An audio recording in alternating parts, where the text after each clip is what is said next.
नमस्कार दोस्तों, जैसा कि अधिकांश लोग जानते ही हैं कि परिवर्तन प्रकृति का नियम है।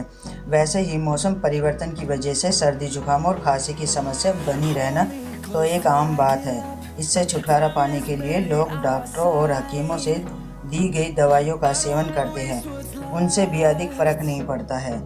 अधिक समय तक इस समस्या के बने रहने से गले में दर्द, सूजन जैसी समस्याओं का सामना आपको करना पड़ता है। इसलिए हम आपके लिए लेके आए हैं ये घरेलू उपाय। आइए दोस्तों, जानते हैं इसके बारे में। नंबर 1 गिलास गर्म पानी में आधा चम्मच नमक डालकर 3 बार गरारे करने से गले की खराश, दर्द और कांटे चुभने जैसी समस्याओं में आराम मिलता है। नंबर 2 प्याज के रस का सेवन करने से गले की खराश और खांसी की समस्या से आराम मिलता है। नंबर 3 शहद। हनी शहद में अदरक डालकर काढ़ा बनाकर पीने से और 1 गिलास गर्म पानी में नींबू तथा शहद मिलाकर लेने से गले की खराश और खांसी की समस्या में आराम मिलता है।